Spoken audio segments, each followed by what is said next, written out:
Hello, everyone. This is Jeff Nedeau. I'm from TapRm. I'm the Senior Business Development Director here. And we want to take some time today to walk you through what we offer brands for e-commerce. Now, as you can see in this slide that I have here, we're titling this as Enabling You to Sell Alcohol Everywhere, and the U means brands. Everywhere is a loaded proclamation. In the DTC space, basically everywhere could mean everywhere a brand has distribution. And then with the problems that we've seen today, as you can see, this is labeled the problem. You cannot effectively reach your consumers. And the reason why that is because with e-commerce today, it's solely dependent upon distribution. So brands will have distribution in certain states. Retailers will have programs like Drizzly, which is technically e-commerce, or Minibar, or GoPuff. And that's really what we think of when we think of widespread e-commerce solutions. And TapRm is anything but that in what we're doing right now. So walking you through this, you have the brand, which is you, the first tier. You have your distributor, which is the second tier. And you have the liquor store, which is the final selling element in the chain. And then you have your consumer. So in this model, it's pretty clunky because a brand will really have not much control over that. It'll be the distributor, the retailer, and a brand is kind of losing a lot of margin along the way, as opposed to true DTC, which means you're selling from your brewery directly to the consumer. That's the true DTC model. And I have brands that ask me all the time, what that DTC means. And it still means the 3-tier system, even with us, and I'll get into that in a second. But traditional DTC as we know it, through Drizzly, through even bottle caps or City Hive that retailers use, which is e-commerce basically for the retailer, not so much the brand, or you're not keeping all of the valuable data that your consumer gives you when they purchase. Now, the TapRm solution, you can see there's 2 boxes here. Now you have the brand, which is you, and you have us, and you have your consumer. And the reason why that is because we're based in New York City, and we have a fulfillment center in New York City, and we're a wholesaler in New York City, and we're also a beer store in New York City. So all those components package into one complete whole where we can control the inventory for the brand. We're still taking those 3-tier, 2-tier margins. And brands will ask me that all the time. They'll be like, well, you're still taking 2 margins and you're not a true DTC. And in fair respect, it's not, because true DTC is back to what I was saying before, where a brand can sell directly from the brewery, but there's only really 11 states that allow that. And then you have to figure out whether your state will allow you to do it, to ship out or to ship in. You've got to worry about all these compliances. So with us, with TapRm, we cover the wholesale element with this. We can be your distributor. We can bring your brand in, buy it directly from you, price post you, take care of all of the logistics, make it live for sale in New York, both local same-day delivery, and then 45 state shipping right from our New York fulfillment center on one distribution agreement, not several around the country, like I was referring to with the Drizzly model, with other models that are out there that are third-party white labeled solutions. And I don't need to name all of them, but a lot of them are working with distributor retailers. So you're paying and going through margin in multiple states. And with us, you'll be able to do this from one central location with us in New York. And here's the breakdown here. So as you can see here, your website, and I didn't even get into that yet. So we'll build you your own shopping site, branded to you, not TapRm branded, not TapRm branding all over it. Your site, your product, your data. So all the data that's coming into the site is going directly to you to use with new marketing initiatives. So it's not wholly a sales channel, but a sales and marketing channel. So the investment that you put into us, you're getting basically two two pieces of valuable infrastructure, so to speak, on the e-commerce end. Whereas infrastructure with Drizzly, infrastructure with other marketplaces, you're not getting that data. You might be getting that sale, but you really don't know who bought your product. And that's another piece that I get into with brands when I'm talking to them, is that this is your chance to sell you, to be your brand and to sell to your consumer directly without depending upon your distributor, your retailer to represent you.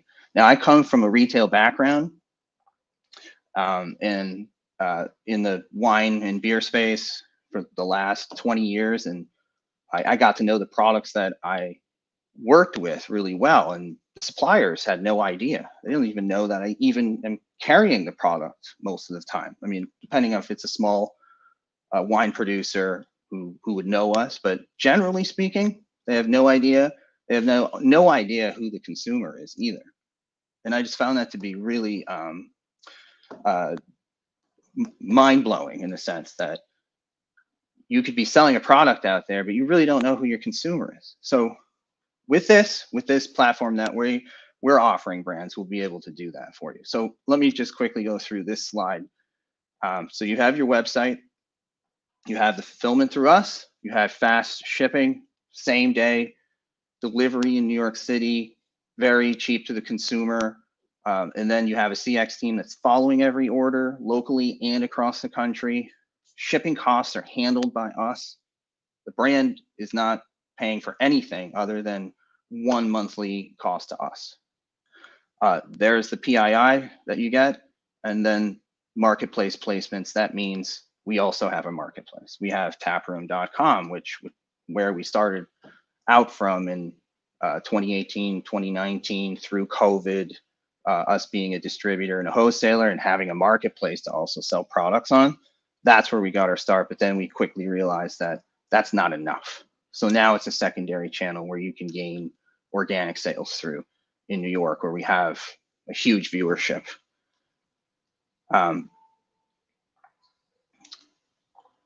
Oops.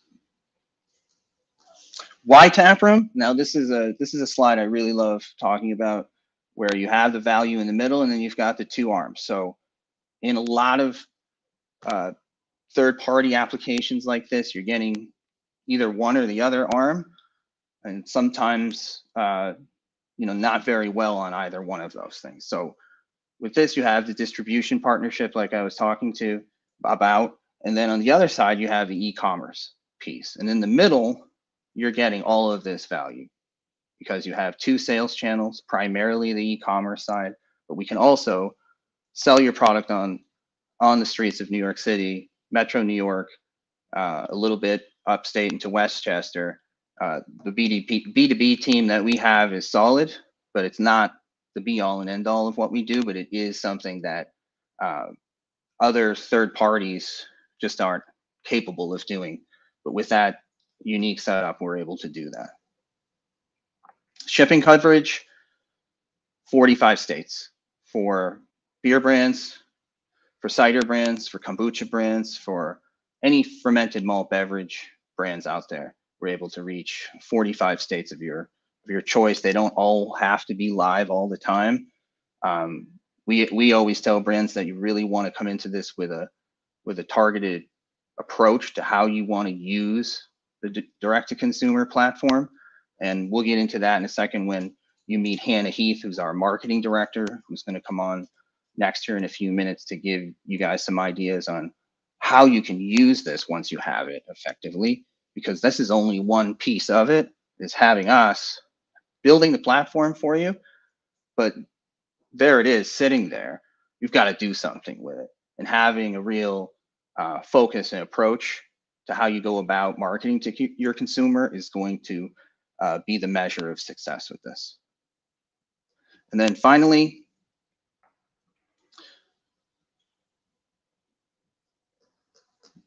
we allow you to focus on what matters most, and what matters most is sales. Because without attribution, there's no reason to be doing this at all. Now, we can say you can learn about your consumer in every state with marketing, and that's great. But you still need the sales. So key to this is capturing sales, and ways of doing that we'll discuss in a second. But the bottom pieces here, or the top pieces, I should say, is that we can focus on all of the components I was just talking about first, and then you can focus on doing all of the bottom parts of this. This is where I'd like to introduce Hannah Heath, and she's been our marketing director, I believe, since we've been going here at TapRm. I'll let Hannah introduce herself, but we're going to cover going over some of the brands that work with us now and some of the things that they've done that have been really successful, and some strategies that we have for brands as well that may work for you that you can work with us on. Yeah, thanks, Jeff. No, appreciate that. It was a great intro to TapRm. And, once you have this great e-commerce space that Jeff laid out, you have this custom site, you're ready to drive consumers and traffic there. But it might be a little overwhelming, especially if you're new to the e-commerce space, of how to market people and, drive your traffic to these new sites. So we're going to go over a couple of the brands that have done exceptionally well. And that's in collaboration with their own marketing, and then some things that we've been able to help on our side. So the first case study that we're going to run through is Sunboy, which is a spiked coconut water brand. It's really gaining a lot of traction actually in the market. But the biggest takeaway that I want to talk about with Sunboy is that they were able to cultivate an extremely niche audience and really seamlessly integrate themselves into the New York market. So Sunboy was new to New York. They really wanted to push their marketing efforts there. As Jeff had mentioned, I think it's really crucial to only focus on a couple of markets instead of all 45 states at once, because you want to connect genuinely with those consumers, and you want to really learn about that community and those consumers in those areas, and effectively market to them specifically. Consumers are really smart. They can tell when you're using a mass marketing approach to all states. So I think by only focusing on a couple and doing very targeted and unique marketing to each, the consumers are going to feel a lot more, that you're making a genuine connection with them, and they're going to feel, that you're a part of their local community. So what Sunboy did really well is they used our B2B team to get out in the New York market and do a lot of in-person activations. They were doing tastings constantly at liquor stores. They were doing free events where they were giving out, alcohol. They were partnering with local restaurants and like trending places. They were getting bartenders to make unique cocktails for them to introduce those consumers to Sunboy. So I think by really hitting a lot of those, areas in like across all 5 boroughs in New York, they were just hitting consumers all the time. They were seeing Sunboy everywhere they were going. And the second thing that I think really helped them to plug into the New York community was they, instead of just partnering with a traditional influencer, they really sought out people that were connected with the community. So local bartenders, chefs that were local, native to the area, street style enthusiasts, neighborhood bloggers, people that really know the area well. They decided to use them to be the brand ambassadors for Sunboy, which again creates that genuine connection. It's very tailored to the area. And they started hosting events, passing out Sunboy, and I think really made a unique connection with the consumers in the New York area. So definitely the biggest takeaway here is, have a very strategic marketing approach for every market that you're getting into. And then just really think about how you can connect with the community.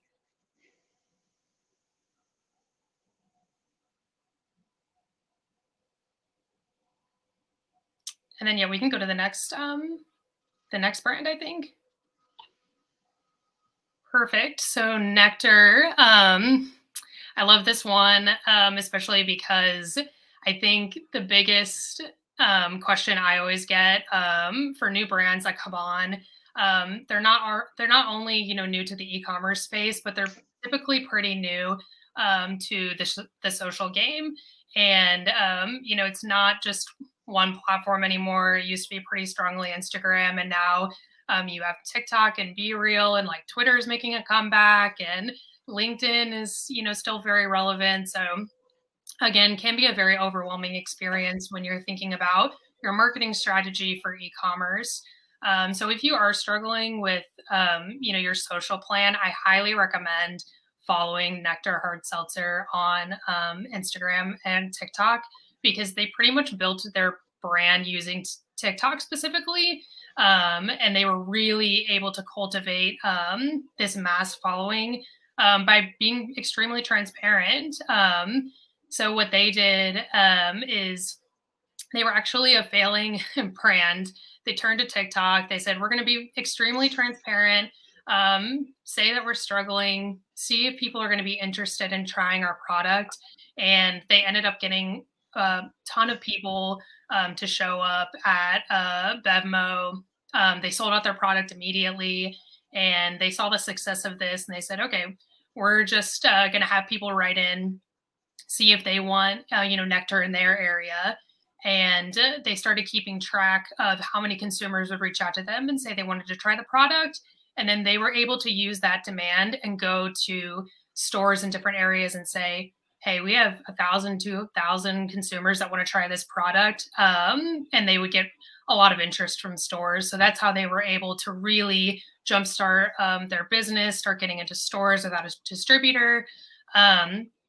And then they played off this following that they were starting to get on TikTok, and they recycled this success story of their brand over and over again. So this is something that I see brands miss a lot on social media, is you're not telling your brand story, and which is hard to remember because, you know, the biggest thing you're trying to get out of putting, you know, your marketing on social media is that you want people to sell, or you want people to buy, and you're trying to do this sell approach. But, you know, again, consumers are smart. They can see right through, you know, that marketing if all you're doing is pushing your products and trying to get people to buy and not really showcasing anything about your brand.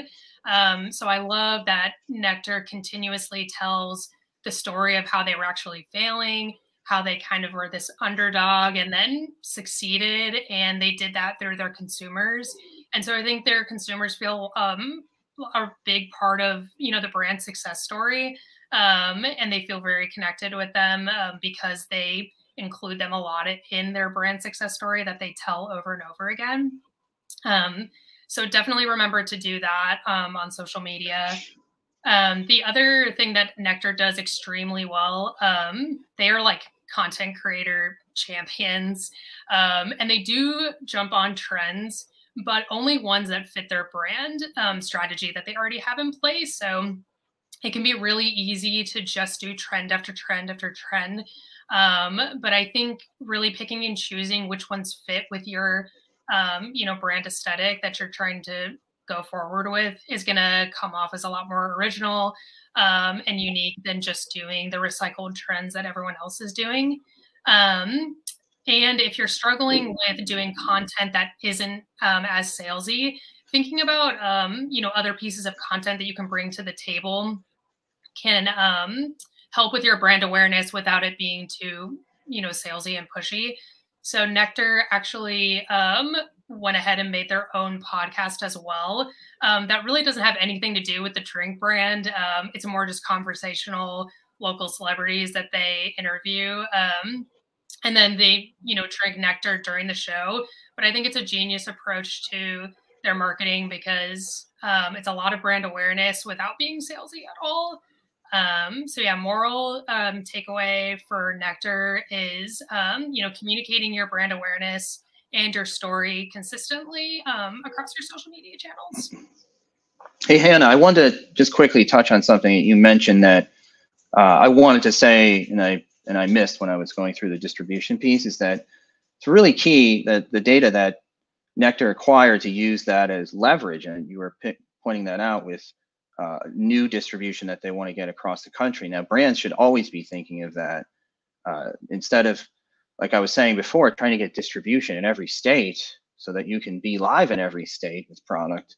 Use this tool as a way of launching in states as an exploration to see if there is a consumer there that's going to be attracted to what you have to offer, and then you're capturing them. And then later on, if you're growing in that state, going to a distributor and saying, instead of saying, I just want to be in this market, what's your reasoning for being here? You don't have anything.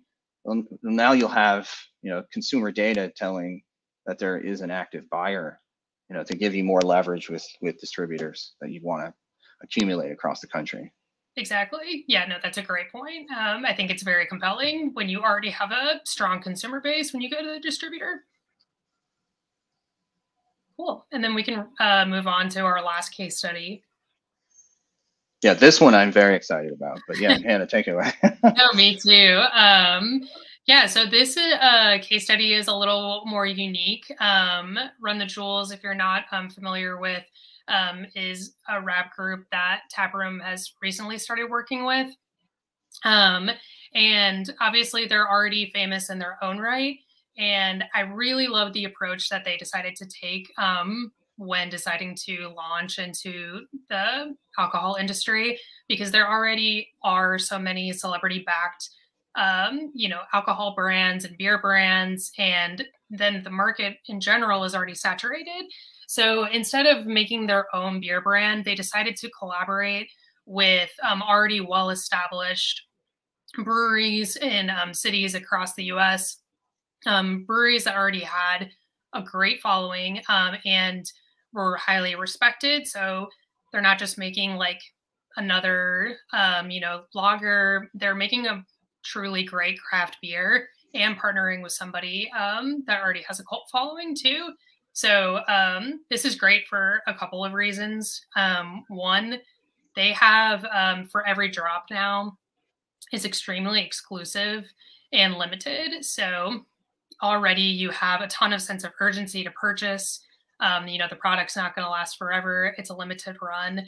And then you don't have to make a new audience to target for this, because you already have one audience for Run the Jewels fans, and you have the audience of the brewery, the cult following for the brewery.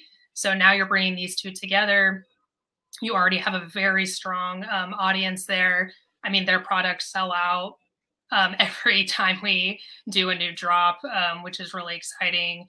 And everyone is different and very specific to that city and brewery, which I love. They also do merch accommodating with the beer. So they have another, stream of revenue coming in through that, which also gets people excited. Anything that you can attach to a drop and that can be seen across social over and over again, I think is great, because even after the beer is gone, you're going to see, that glassware, the hoodies, over and over again, which is going to be great user-generated content for them to continue to use for marketing. So besides the exclusivity that these drops provide, they've added on even more exclusivity by using SMS marketing. So typically they only announce these drops through their SMS channels. So if you aren't subscribed to their SMS, you're not going to know about them. So like I said, they're bringing in their following, but also these other breweries' followings, and then they can continue to follow the drops through their SMS subscriptions. So they've now created this brand new community of people that are following the drops, that are very committed to the Run the Jewels collaborations, and they're making them feel really special by being a part of this subscription-only SMS program. So if you haven't been using SMS, I highly recommend getting on that aside from social and email, because it just creates a new level of exclusivity and insider knowledge that consumers really love. And like I said, it creates that sense of urgency too. When people get that drop text, that there's a new collaboration available, they're way more likely to jump on it immediately versus maybe getting an email, thinking about it for a couple of days, hopefully making a purchase later on. The SMS really drives consumers to purchase right away. So yeah, the big takeaway for Run the Jewels is thinking about ways to create a unique offering and also an exclusive offering. And yeah, that kind of sums up our case studies. Yeah, and that also, Hannah, leads to the importance of the data to be able to do SMS and to continue doing that, having that data that you own that's coming to you from these sites that we're not keeping. The brand owns it. So that's another key advantage of working with us. But I don't believe there are any questions in there right now, but I just wanted to take some time to recap what we can do. And Hannah, thanks for filling us in on the strategies. Yeah, you can reach Hannah and me at TapRm, Jeff at TapRm, Nedeau at TapRm.com, and Hannah at TAPRM.com with any questions. And we just wanted to thank Andrew at CBP for giving us the platform to talk about what we do, and connect with us, and we'll take you through your own private meeting.